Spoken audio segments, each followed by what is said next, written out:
اب حضرت قاسم بن حضرت امام حسن میدان میں جانے کی اجازت لینے کے لیے آئے. آپ نے فرمایا اے نور چشم، آپ کو اجازت نہیں، تم میرے بھائی کی نشانی ہو، آپ کی زندگی درکار ہے. تو پھر حضرت قاسم خیمے میں گئے اور رونے لگے.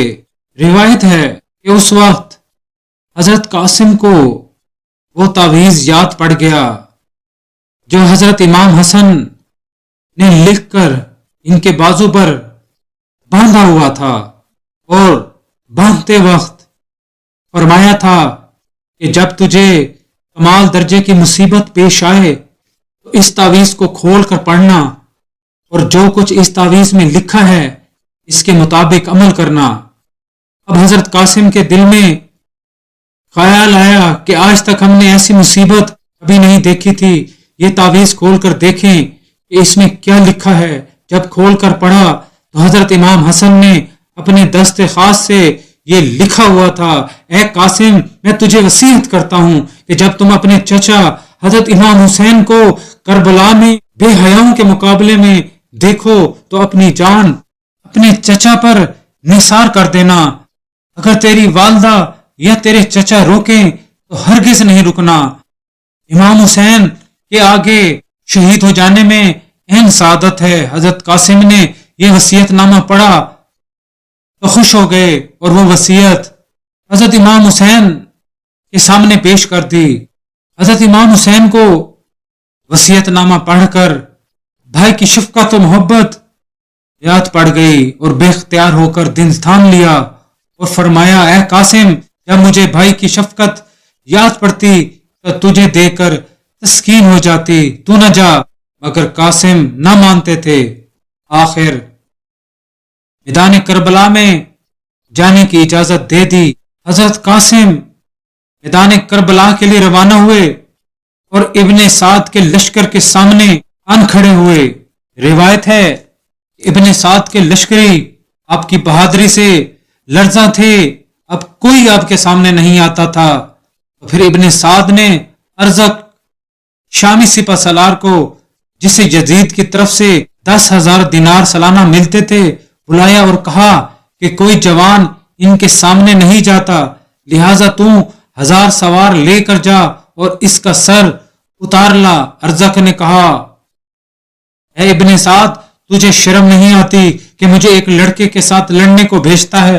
ابن سعد نے کہا تو ان کی کم عمری پر مت خیال کر، یہ شیر حضرت علی مرتضی کی اولاد میں سے ہے، حضرت امام حسن مجتبی کا فرزند ہے، تو ان کو نہیں پہچانتا. واللہ اگر یہ بھوکے پیاسے نہ ہوتے تو لشکریوں کے سر کاٹ کر ہوا سے باتیں کرتے اور ایک ہی چال میں ہمارا سارا کھیل مات کر دیتے. ارزق نے کہا اگر تو میرا بدن ریزہ ریزہ کر ڈالے تب بھی لڑکے سے لڑنے کو نہ جاؤں گا، مگر چونکہ تو نے بڑے مبالغے کی بات کی ہے اس لیے اپنے چاروں بیٹوں میں سے جو کہ عرب بھر میں لاسانی ہیں کسی ایک کو میدان میں بھیجتا ہوں، وہ ایک ہی وار میں اس کا سر کاٹ کر لے آئے گا.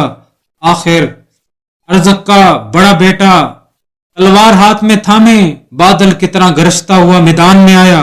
حضرت قاسم نے اس سے خوف نہ کھایا اور اس کا وار بچا کر ایسا خنجر چلایا کہ وہ شیطان زخمی ہو کر زمین پر گر پڑا. آپ نے پھرتی کے ساتھ اس کی تلوار چھین لی اور اس کے سر کے بال پکڑ کر اپنا گھوڑا دوڑایا. گھسیٹتے گھسیٹتے اس کی جان نکل گئی. پھر ارزق کا دوسرا بیٹا آیا، آپ نے ایک ہی وار میں اس کا کھیل تمام کر دیا. پھر ارزق کا تیسرا بیٹا آیا، آپ نے اس کے پیٹ میں ایسا نیزہ لگایا کہ اس کے پیٹ سے پار ہو گیا. اسے مرتا دیکھ کر ارزق اپنا کلیجہ پھاڑنے لگا. آخر اس کے چوتھے بیٹے نے بھائیوں کا برا حال اور باپ کی حالت کو دیکھ کر حضرت قاسم کے مقابلے میں گھوڑا دوڑایا. آپ نے اس پر ایسا وار کیا کہ اس کا دایاں بازو اور سینہ کٹ گیا. بھاگ کر لشکر میں پہنچا اور فوراً ہی ہلاک ہو گیا. اس کے بعد ارزق اپنے بیٹوں کے غم میں ڈوبا، غصے کی حالت میں میدان میں نکلا اور نہایت طیش میں آ کر حضرت قاسم کے گھوڑے پر نیزے کا وار کیا۔ گھوڑا گر پڑا، مگر آپ قتل ارزق کے لیے پکا آمادہ ہو چکے تھے۔ آپ نے للکارا کہ ارزق ہوشیار ہو، اور پھر پھرتی سے تلوار ایسی چلائی کہ کھیرے کی طرح اس کی گردن کٹ کر زمین پر گر گئی۔ حضرت امام قاسم کی دلیری اور شجاعت کو دیکھ کر ابن سعد کے لشکر میں کھلبلی پڑ گئی، ان کے دل لرزنے لگے۔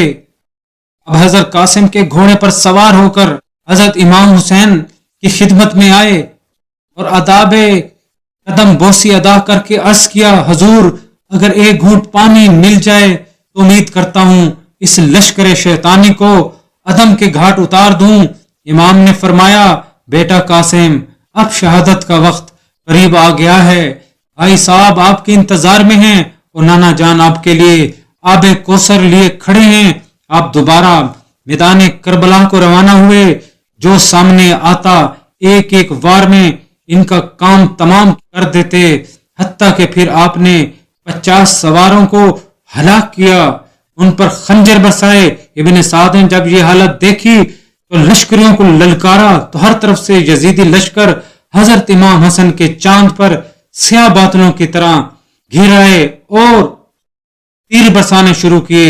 آپ کا گھوڑا زخموں سے چور ہو کر زمین پر گر گیا۔ پھر عمر و ملعون نے آپ کے سینے مبارک پر ایسا تیر مارا کہ پشت سے پار ہو گیا۔ اس کے بعد آپ نے متواتر 27 زخم کھائے۔